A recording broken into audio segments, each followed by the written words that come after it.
Hi guys, welcome to my another video, and in this tutorial I'm going to show you how to make this type of cannon fire effect using my nFluid. And here's some test renders, and yeah, it's not rendered in full resolution, so it's not in its best quality, but you can still get the idea of how it's going to look like when it's done. So before we get started, I suggest you change playback speed to play every frame max real time, so you can simulate every frame without skipping any. So if I change my workspace to FX and create a 3D container, and let's make a temporary mesh for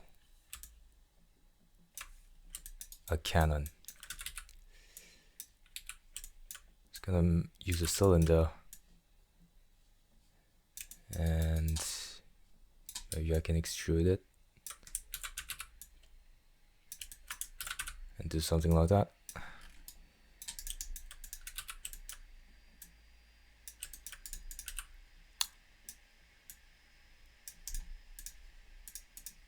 And that's enough for now.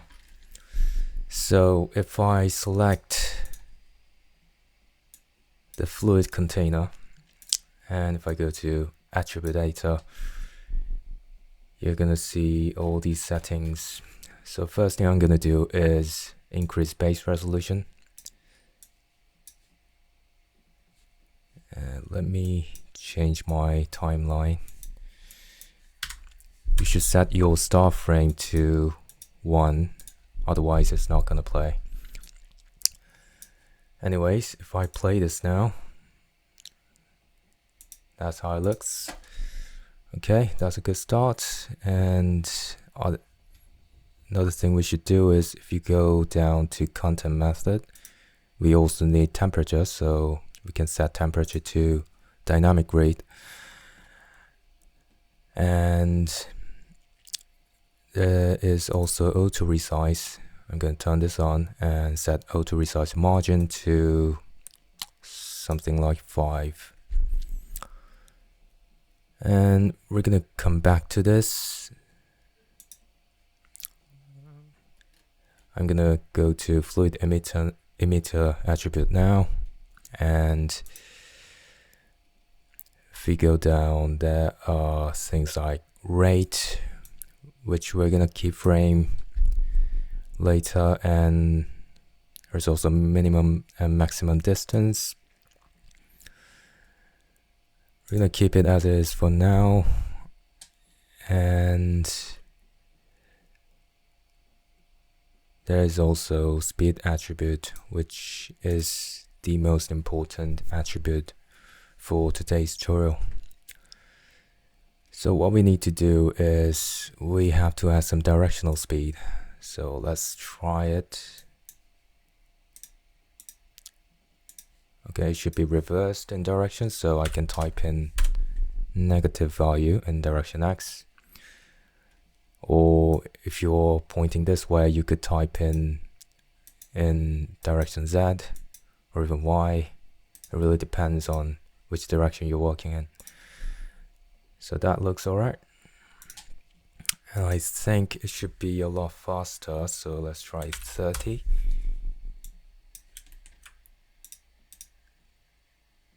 Okay, that's okay for now. And now we're gonna keyframe the emission rate. So I can start from 500 and set key, and go over to frame 16 and set key again, and we can lower it down to 0 in the next frame. So it emits once and doesn't do that anymore. Okay, that's a good start. And we could also add some turbulence, nFluid emission turbulence. Let's see how it looks.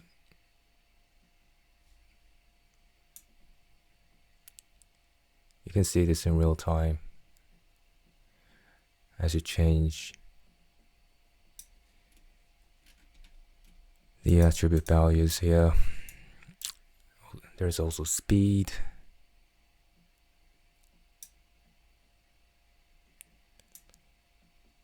I think this looks alright for now. Okay. Now we got the basic shape. Now I'm gonna jump over to fluid shape again. And if you scroll down, there's a lighting section, and I'm gonna turn on self shadow so we can see the temperature in the viewport. And let's scroll down to content details now. And if you go to density, there are a few things that we need to adjust, such as dissipation. We want this to fade. Oops. Okay, we want this to fade out after a while. So I'm going to keep this value pretty high so it doesn't stay there for very long. And also there is gradient force value. Let's set this to something like 30. It makes the smoke look very steamy. You can go even higher, like 100. You can see how the effect changes.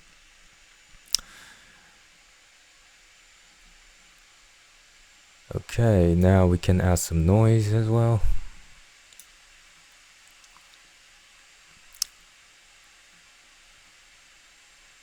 Alright.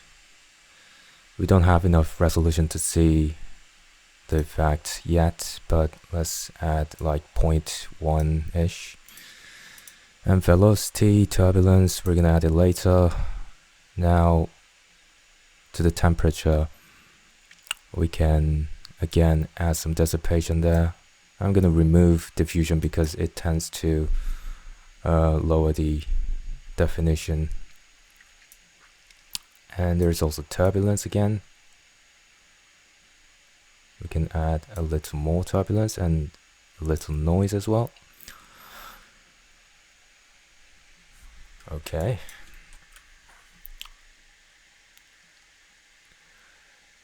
And let me change the background color to black. You can do it by pressing Alt and B at the same time, so you can see the smokes a little bit.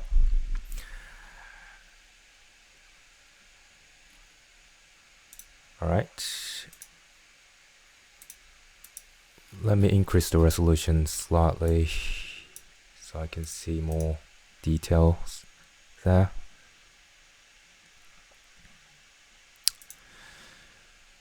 So if you go to fluid emitter, I want to see more flames here. So what I can do is go to emitter attribute and increase heat voxel per second, maybe up to 5.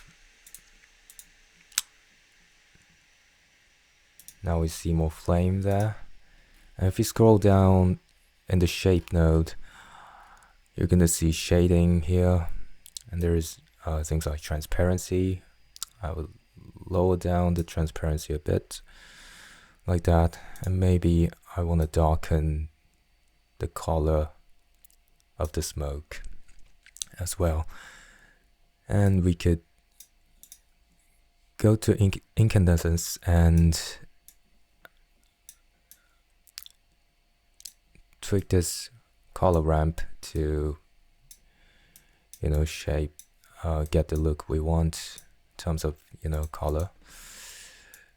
So I'm gonna start from very bright to something yellow to orange to red. That works out pretty well.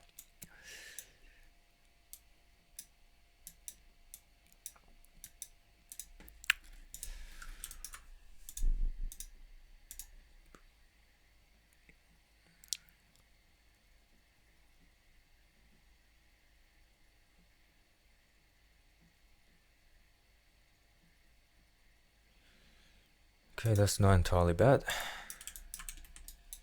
By the way, if you like to avoid any clipping issue with your geometry, what you can do is select your fluid container and your geometry. Make sure your geometry is highlighted in green, and then go to fluids and make collide.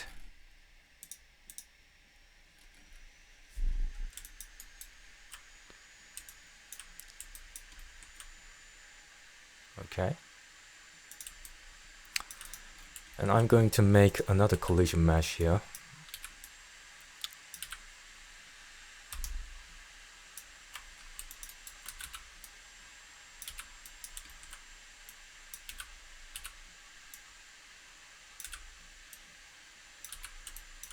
So it's gonna be a projectile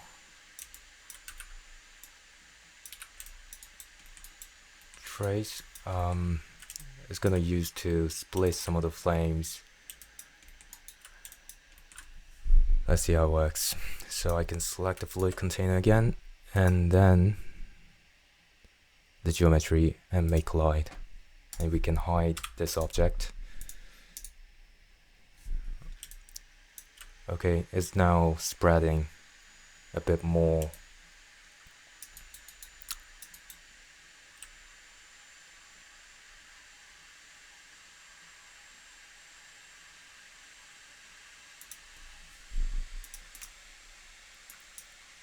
Okay, we got the basic shape now. So all we need to do now is to make some small adjustments to get the best look out of it. So maybe I'm gonna increase density a bit as well. Okay.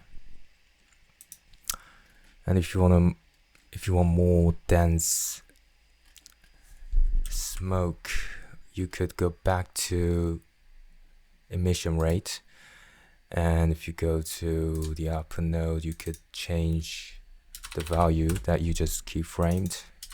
Let's try 1000. All right.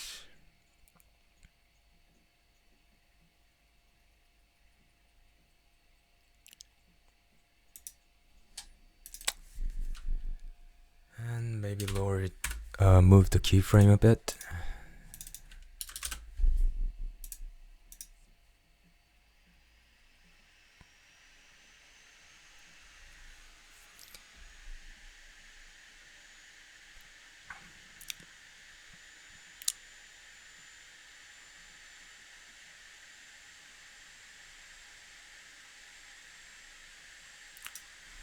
Okay, I think it looks good. So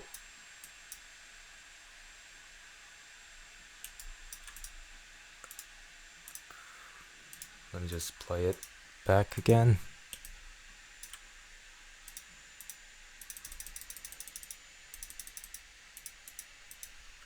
I'm just gonna find a decent spot, and now I can select the fluid container again.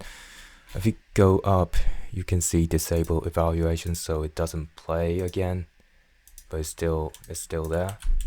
If you want, you can even copy and paste your fluid container. Anyways, I'm going to create another 3D container here.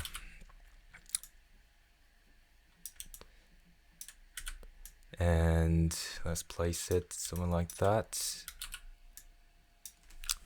And we don't need an emitter this time, so I'm gonna get rid of the emitter that comes with the container. And I'm gonna start by creating a torus. And if we press T, we can see this editor here. And I'm gonna make it a bit slimmer like that.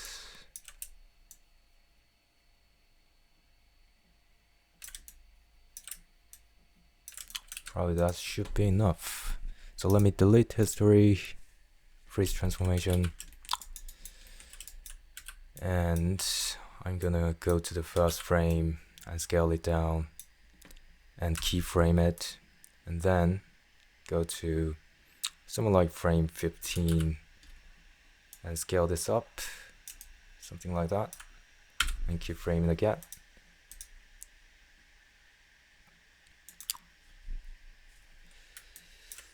Maybe a bit further.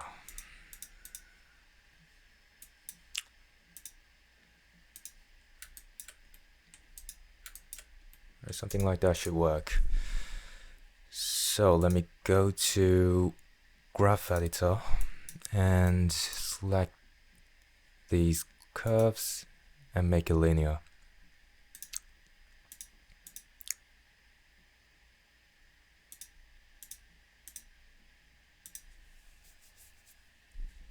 So the speed of growing is constant now.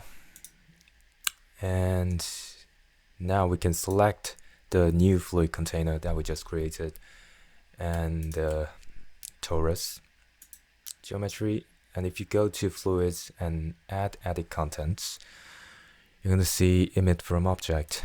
We can just do that, and now we can hide our original torus geometry. If it shows up again, we can go to not the graph editor, we can go to, where is it, edit, delete by type, static channel, so all of the other channels except the scale has been deleted. Anyways, we can hide it again and it's not going to show up again. Okay, now we can select our new fluid container, and we're gonna do the same thing basically. Add more resolution there, auto resize, margin about 5, and if you go to display and boundary draw, we can change it to bounding box so the bottom plane disappears. It can help with the viewport performance, so I tend to do that. And what else? There is also lighting, self shadow, and emission rate. We're gonna keyframe it as well.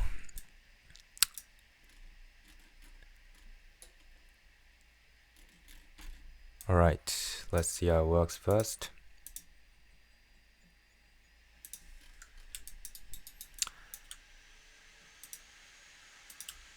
And if you take a closer look, it's only emitting from the surface, and we don't want that. So if you go to fluid emitter, you can see this fill object tick box. We can just enable it. So it's now much more dense. And of course we can add some turbulence there for more interesting shape. That's too much.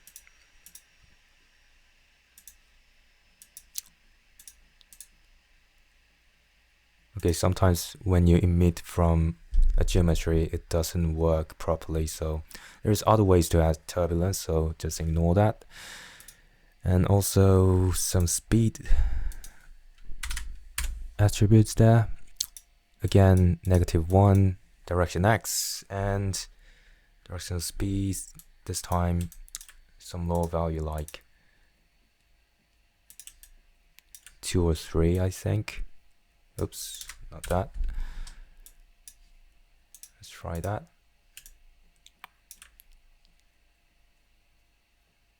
Just want to move it forward a little bit.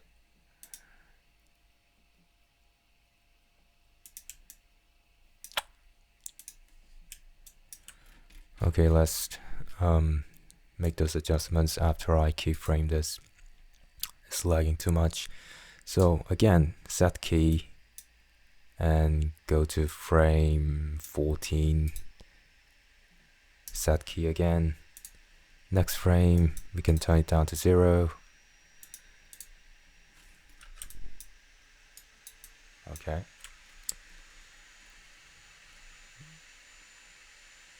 Maybe I want to add more directional speed there. Let's try 15.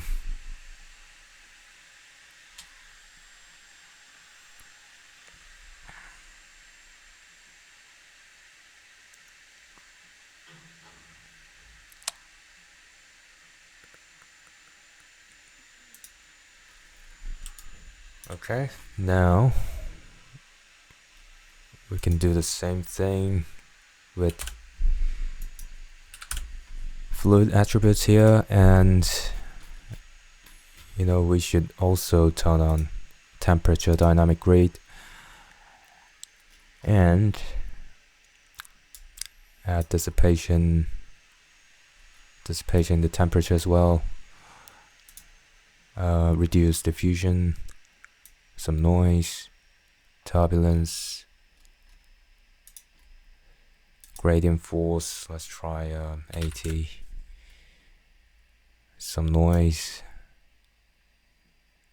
I think that should be it for now.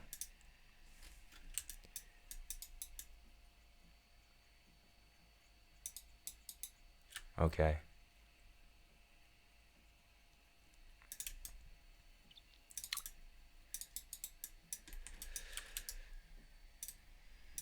That is not bad. And we can also change the color of the smoke, as well as transparency and opacity if you need to. And yes, we can't trust this viewport too much because it looks entirely different when you render it out in Arnold. So yeah, I'm just gonna make some minor adjustments here, and okay, this looks alright for now.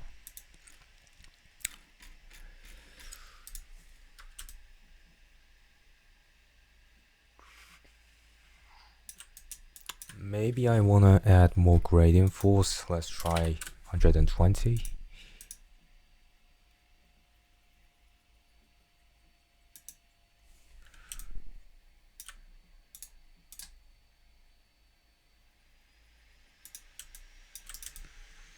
Okay.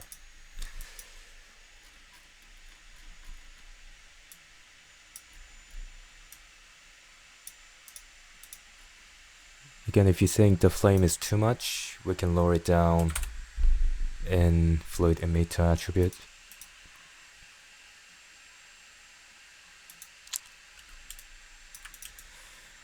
Alright, now I'm gonna try to run it in a higher base resolution. Let's try 120. Hopefully it's not gonna lag too much.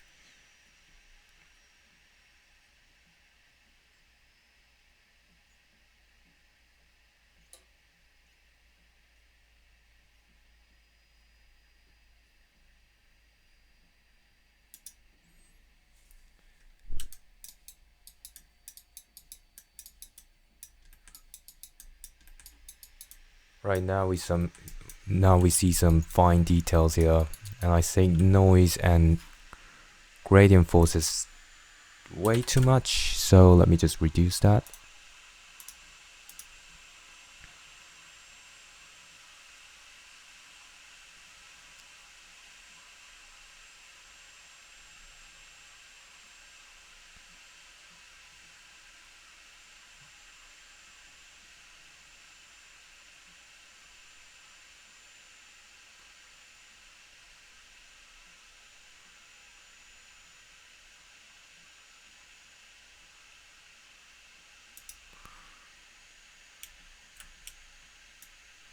Alright, that looks quite good. And I'm gonna disable evaluation for this guy and go back to the original one. And if you go to display, we can again change the boundary draw to bounding box, so the bottom plane disappears. And we're gonna try the same with this guy as well. Let's try 140. gonna add more resolution to this guy because this one's obviously bigger. Okay, enable evaluation, and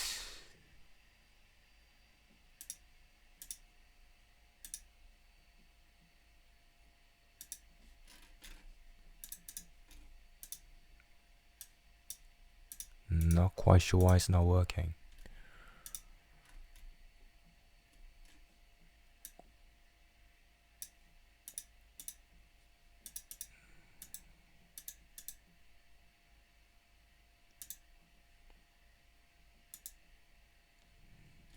Something's going wrong here.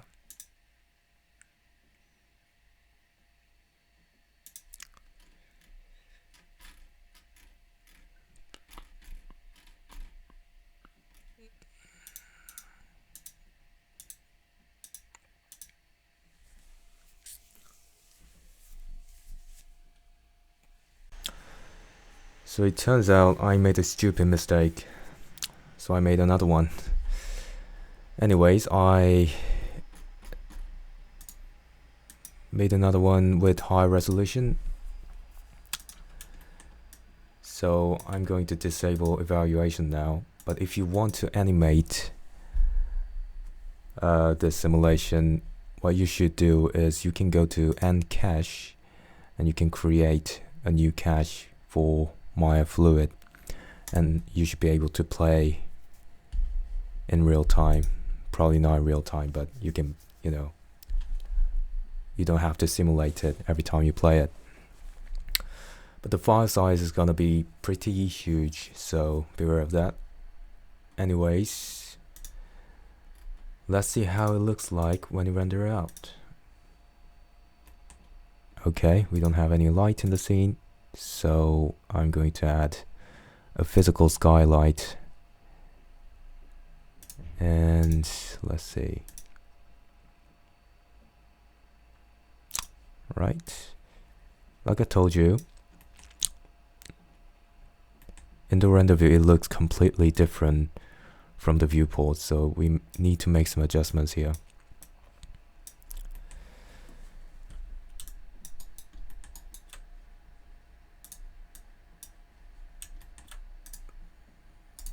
Let me get my camera close up and let's go to shading.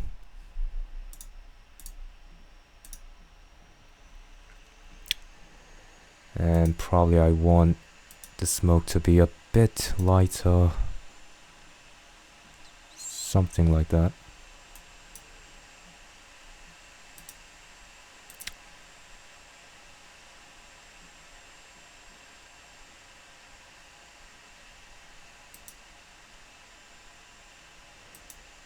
From now on, it's really about what you want to do, so you can just watch me doing this, and you know, do it as you like. There's no right or wrong. Anyways, I think a bit less transparent. Okay.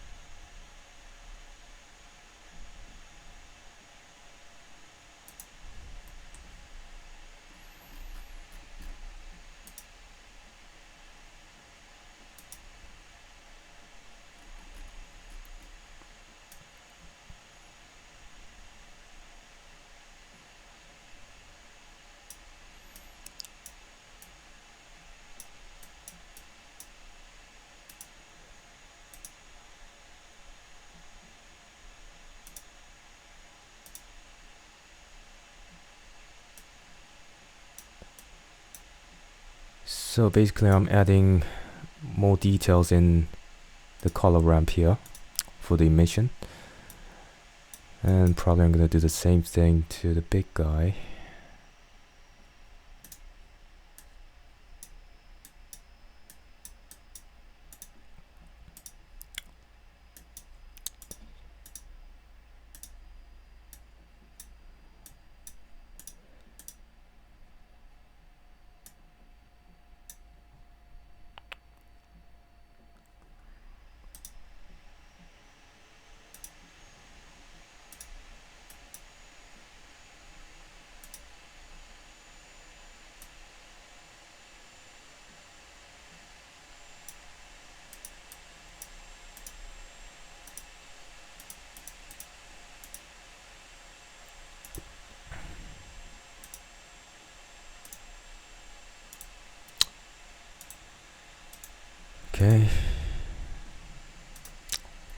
That looks better.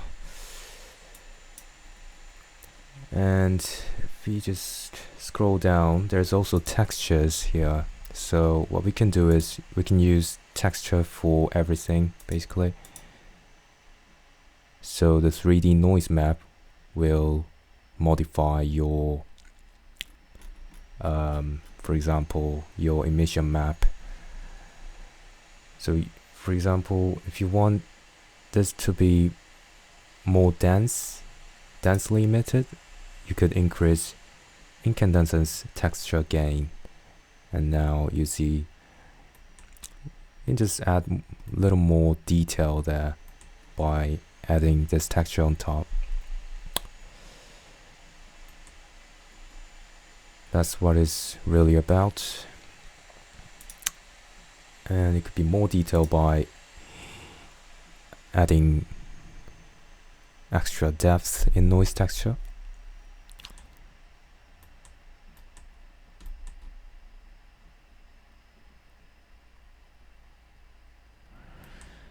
Okay, I think it looks quite alright. And probably we can do the same thing to the big guy. Use textures like that, and increase incandescence, and there we go. Probably we should adjust frequency ratio. Before that, let's try adding more depth there. Maybe more frequency. Okay.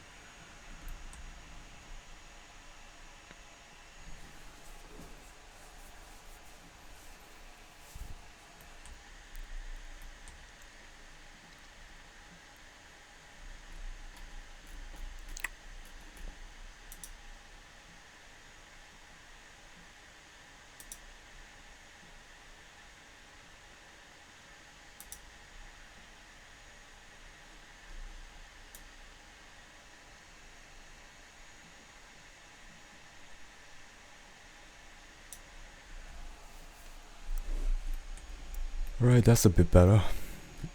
And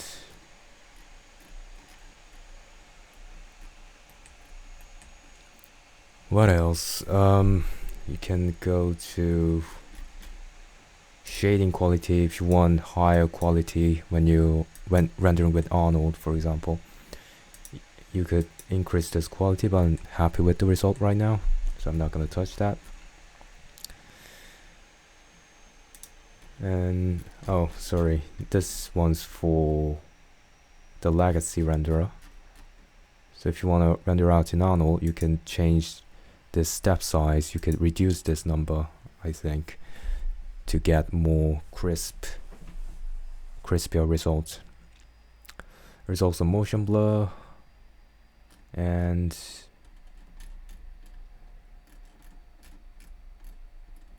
that's actually pretty much it.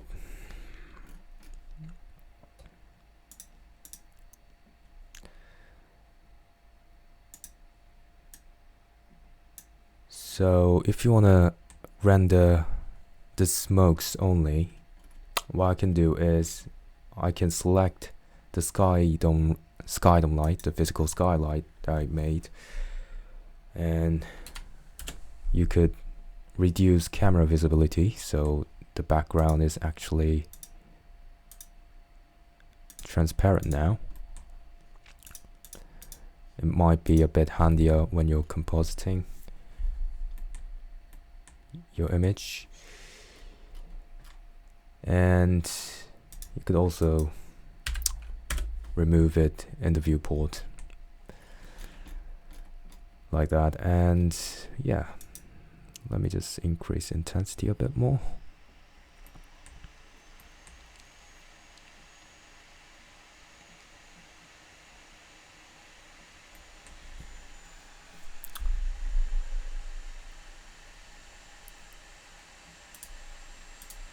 And one more thing to do before rendering out, you could go to render settings, and if you go to AOVs, there are several AOVs you could use with this type of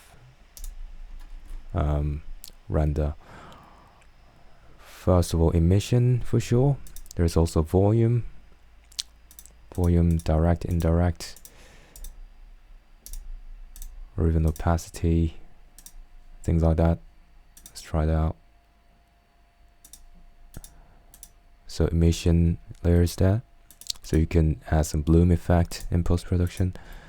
There is volume direct, and indirect is actually blank anyways. And also there's, if you're using the latest Maya, you could also add imager effect. There is denoiser and lens effect. I usually add some lens effect because you could add some bloom and vignetting here. Vignetting, since the background is transparent, is not worth it. So let me just add some bloom effect here. So you could increase strength and increase radius as well.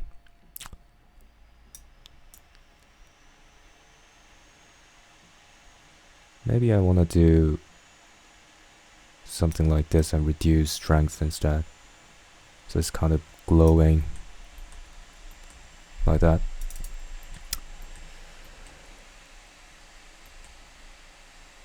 Okay, there we go.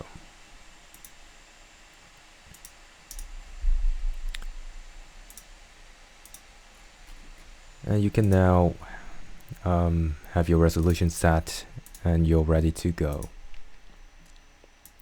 Again, if you want to render out the entire animation, I would strongly suggest caching it first, because if you simulate this as you render your animation, it might crash and it's gonna take forever. So you should cache it first on your disk and then render your sequence. I think it can be quite good for prototyping or concept art as well. After you turn off your evaluation in your fluid simulation, you could just copy and paste like that. You can even scale it, rotate it, and you could even export it as VDV file and use it in other software as well. So that's a cool way of adding some extra details in your concept art or whatever you're creating. Anyways, I hope this tutorial was helpful for you, and if you want more videos like this, please consider subscribing to this channel, and yeah, hope you have a good day.